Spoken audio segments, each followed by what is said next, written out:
이런 이 조직들이 양가위를 치거나 아니면은 공중비가 안 되는 측면이 있는 거죠. 그래서 적재적소에 이렇게 저렇게 하는 게 필요할 것 같아요. 예를 들면 저기 사회당 같은 경우는 밖에다가 성적인 아이들을 갖고 당하고 그것이 하나의 선거 운동 자체가 대선, 그러니까 거긴 총선이니까 총선의 이슈가 되는 거죠. 그 선거 운동 자체가 이슈예요. 선거 운동 자체. 다른 양하고 완전히 차별화시킨 거죠. 그래서 엄청나게 젊은 사람들한테 호응을 받았어요. 그러니까 전혀 새로운 그런 선거운동 방식을 준비하는 참 출범 때입니다. 제가 서울시장 때 그런 제안을 했다가 뭐 실현은 안 되는데 그냥 전방 조직과 후방 조직으로 나눠야 된다. 후방 조직이라는 거는 이제 뭐 정책, 뭐 전략 이런 단위로 완전히 숨어서 뭔가를 만들어내고 그다음에 지금 뭐 홍보, 메시지로들 사실 하나의 그룹장을 묶어야 됩니다. 홍보하고 메시지가 다 따라 이게 미인설관이라고 자리를 많이 줘야 되니까 별로 걸 다 만들어. 이거 이미 대선 선대위 한번 만들면 대나서나 무슨 비위원장이 하다 아무 의미 없는 일을 한다는 거예요. 그래서 핵심 그룹을 딱 만들어서 그 사람들이 이제 제일 좀 탑해야 될 게 아까 소외 얘기했잖아요. 되게 그 권력자 주변에 몇 사람들은 자기 그 몇 사람이 수가 작을수록 권력이 더 강하다고 생각하는 거예요. 이게 참 어떻게 보면 구체하기도 하고 이거를 더 넓히면 안 되나? 충분히 더 바깥으로 넓혀서 더 많은 사람과 얘기하려고 하고. 그러니까 힘이 있으면 권력이 모이는 건데 권력을 분산해줄 줄 알아야 되는 거예요. 그걸 분산할 줄 모르니까 더 큰 권력을 못 만드는 거죠. 맞아요. 그래서 이렇게 나는 무능하다 이거지. 정말 무능한 세력이라는 게 그런 데서 출현한다. 자리는 많은데. 내가 농담으로 뭐라고 하냐면 가족끼가 자리를 하나 혼자서 수천 개를 가질 것도 아니고 정권을 잡으면 수만 개가 붙겠는데 여기서 다 먹고 살아도 되니까 제발 좀 둘러싸고도 자리 몇 개 한꺼번에 가지는 거 아니잖아요. 어차피 자리 하나밖에 안 못 가져요. 근데 왜 저런 식으로 하는 거예요? 그러니까 이런 구조부터 깨자. 이런 구조부터. 이것이 말하자면 일종의 패권적 구조고, 오만이고, 그 다음에 소셜적으로 해서 많은 사람이 머리를 쓰는 것이 훨씬 더 뛰어나잖아요. 그 소통을 하려고 하는 노력을 안 해요. 자기가 맞다고 그러면 다른 말을 안 듣는다니까? 가장 핵심적인 장면은 저는 그런 것 같아요. 가장 핵심적인 장면은 정말 놓지 말아야 될 그 권력 있잖아요. 그건 놓지 말아야 됩니다. 그런데 그렇지 않은 권력까지도 다 가지고 있으려면 안 되는 거예요. 그런 권력들은 분산을 시켜줘야 되는 것이 많고 그래서 책임을 줘. 분산을 시켜주면서 그만큼 책임을 지게끔 만드는 게 많고 소위 대선 주자의 핵심 브레인이라든지 당대표 핵심 브레인은 놓지 말아야 할 권력들이에요. 예를 들면 조정하는 있으세요. 신속하게 의사결정 구조를 하게끔 만들어준다거나 아니면 일종의 코디네이터가 돼야 되죠. 코디네이터가 돼서 이 그룹과 이 그룹이 있는데 이거를 그냥 연결해주고 뭔가 다른 문제가 생기면 외부에 뭔가를 찾아서 빨리 해가지고 그야말로 뭔가 장면을 끌어내고 또 연결해서 바깥으로 책임을 좀 내려주고 그거를 해주려고 있는 거지 지가 일을 10가지를 할 수 있는 것도 아니고 분신술을 할 수 있는 것도 아니고 지네들이 다 끌어내는 거예요. 그러고서는 외에는 자기가 모시는 사람 앞에서 전화만 연락을 받고 지원자 받고 근데 옆에서 보고 있으면 거기서 걔한테 말을 하면은 바닷물에다가 돌 던지는 거거든요. 그 새끼 내 말을 들었는지 안 들었는지 모르겠어. 내가 놓치는 거죠. 그런 구조를 바꿔야 된다는 것은 동의를 하는데 문제는 그러기에는 사실은 시간이나 관행이라고 하는 게 쉽지 않을 텐데 그래서 지금 생각은 뭐냐면요 이번 당대표는 공조직 위주로 가죠. 방법은 이렇겠어요. 당의 공조직을 믿고 당의 공조직과 함께 해야 됩니다. 그런데 그런 조직의 문제보다는 그런 유기적인 피를 돌게 하는 조건이 뭐가 있을까라고 했을 때 가장 좀 좋은 현상은 박원순 시장이 하는 트위터라고 하는 형태가 이게 조금 비용을 좀 덜 들이면서 제약을 할 수 있는 유용한 무기일 수 있겠다. 그러니까 트위터라고 하는 게 그 사람이 밤 2시에 누구에게 뭘 달았다라는 건 점점 신화와 잔소리가 되는 상황이 됐습니다. 뭐 어디에 보도블록을 깨는데 이거 하지 말아주세요. 앞으로 뭐 검토해보겠습니다. 이런 말들이 나오듯이 그런 내부에서의 다양한 얘기들을 제압할 수 있는 무기와 유통할 수 있는 통로는 사실은 장단 인터넷 환경이 좋은 게 아니냐. 그렇죠.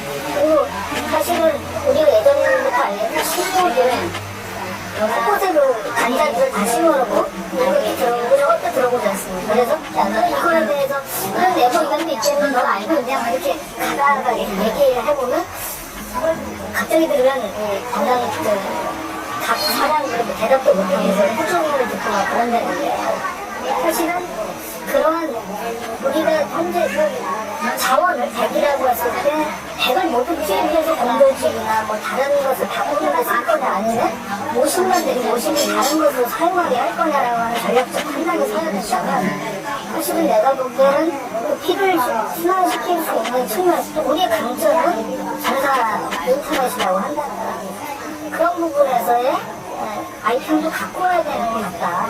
그게 하나의 전형적인 예로서 박원순 시장이 벌이고 있는 현재 트위터를 활용한 간접 정치 형태가 제가 보기엔 굉장히 유명한 것 같다. 그래서 요즘에는 박원순 시장도 직접 자기가 이걸 하는 건 아니고 이제 옆에 있는데 잘 둔 트위터 구성원 하나가 널 공부는 안 부럽다고 말하면 가감없이 전달해야 되네. 사실 복심이죠. 어떻게 보면 옆에 있으면서 그 사람의 습성, 뭐 금방 말하는 거 그런 것들을 계속 갖고 있고 그다음에 속셈을 해서 자기네 어떤 그 속에서 있으면 안 돼요. 저는 그 사람이 분신해야 돼. 분신처럼 돼가지고 이게 딱 뭔가 나쁜 말이 들어오면 지금 뭐라고 나왔어요. 뭐라고 욕결하게 나오고 있습니다. 이걸 할 수 있어야 돼요. 그런 사람을 참모로 데리고, 말하면 수행으로 데리고 다녀야 되는데, 그 정도급 되는 사람이 없는 거죠. 그 정도 되려면은, 그 정도 되는 사람, 그 지도자한테 말을 할 수 있는 정도의 사람이라야 되잖아요. 그러니까 너무 어린애를 데리고 다니는 거예요. 어린애를 데리고 다니면 못하는 거예요. 왜냐면, 겁나서 말을 못하지. 당신 욕하고 있다는데 뭘로? 뭐 어떡하실 거예요? 아니면 예를 들어서 이런 거예요. 저는 이제 우리 부장한테도 이런 얘기 하는 거예요. 이거 이제 트위터를 직접 해야 되고 아니 직접 하다고 남들이 믿겠냐고. 믿지도 않으니까 그건 그만두고 인용해라. 직접이라고 얘기하고 딱 인용도 치고 빵도 치고 딱 한 거 직접. 그다음에 네가 흑단말로 하다가 네 교장이 딱 하고 술 참고 넘어졌다고 사진 하나 딱 찍으다니 지금 술 먹고 넘어졌으냐? 왜 그런 짓을 못하는데 그러다 맞아주고 해줬다 이거. 그 생각 그냥 간두고 그러면 될 것 같아요. 내가 이것이 이 사람을 위해서 재밌다. 그러면 내가 3자의 시간으로 있다가 어느 날은 그 사람의 시각으로 가야 되거든요. 그래서 또 누군가 어떤 질문을 하면 내가 대답해 줄 수 있는 말이면 하고 정서하면 이거는 이런 질문인데 굉장히 나한테 어떻게 대답하실래요? 맞춰보는가 몰라 그러면 쉬우리래요. 이런 거잖아요. 그 정도로 이게 이제 말하자면 한몸과 같은 뭔가 트위터 수행이 있어야 돼요, 지금. 근데 그런 정도 급의 이제 수행을 할 수 있는 사람은 과연 대권 주자들, 당대표 주자들이 이렇게 갖고 있느냐는 그렇지는 못한 것 같아요. 박원순은 그런 사람 가진 것 같아요. 근데 그런 점에서 보면 박근혜 대선으로 보면 박근혜는 제가 요즘에 보여줬던, 저는 좀 인상 깊게 봤던 게, 김용화를 그렸던 7인회라는 하나님의 해결된 거니까, 이건 뭐, 80년대 얘기 하나, 그걸 보면서, 그, 민주당이, 하나 이슈로 가져가고는 조금 더 부각시킬 점은, 그 사람들과 다른 모습을 좀 부각시키면 좋겠다. 그거는, 여러 가지를 피해보면서 직접 참여주의, 직접 참여민주주의를 확대한다라는 점. 그 사람들은 그런 개념이 아니잖아요. 그냥 명령과 법정에만 관련된 사람들인 거. 그러니까 직접 참여민주주의라고 하는 개념과 그것을 연결하는 게 공공대학의 인터넷이나 뭐 트위터라고 하는 시위가 낮출이 있다면 우리가 그런 속에서 뭔가 분명히 참을점을 발견했을 거다. 그리고 걔네들이 이 양반처럼 이 양반은 그나마 열심히 했겠죠. 되게 뒷기사를 남기실 걔네들은 분명히 내부적인 정체성으로 인해서 굉장히 헷갈릴할 기회가 충분히 있을 거다. 그러면 우리가 현재 상황을 위기라고 하지만 뭐 이래도 저래도 다 위기였던 건 사실이었고 위기가 아니라고 해서 뭐 문제가 풀릴 것도 아니기 때문에 그게 뭐 위기가 아닌가의 진단보다는 이제 우리 프레임을, 우리 전장을 만들어가다가 아까 말씀하셨던 것처럼 그리고 우리의 전장에서 중요하게 부각시켜야 될 것들은 원칙적으로 그런 게 아니겠느냐. 좀 크게 보면 직접 참여민주주의라고 하는 것들과 그것들을 가능하게 하는 인터넷을 통한 통과적으로 참여와 소통 그리고 경제 이런 부분들을 가능하게 할 수 있는 게 있지 않겠냐. 모든 분야에서 차별화하는 거, 차별성을 갖는 게 굉장히 중요한 것 같아요. 그래야 선택지향이 분명하기 때문에 그런 거고 저는 그래서 막 방금 지지층분이 그런 얘기를 하는데 캠페인이라는 것은 내부에서도 캠페인을 해야 되고 옆에 캠페인을 해야 됩니다. 내부 캠페인이 굉장히 중요한 거기 때문에 저는 당의 문제라든가 불만이 될까 아니면 당 정책을 결정하는 문제라든가 아니면 대선의 아이디어를 하겠다. 당원 설문조사 전당원으로서 설문조사 하는 것도 굉장히 좋아요. 외국인 정당을 또 먼저 그걸 해서 그 의견을 취합해서 그걸 가지고 의사소통을 합니다. 처음 시작하는 게 굉장히 좋은 것 같고 그 다음에 우리가 이제 취약한 게 있어요. 우리가 취약한 게 직무비가 정말 취약합니다.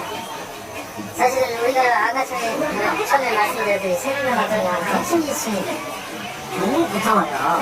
우리 육상가면 우리 후보들을 끌어들이는 건 뭐 해야 되냐면 그 사람들 어떤 사람들이냐 많은 사람들 이번에 다수를 끌어들이려고 의견자는 거거든요.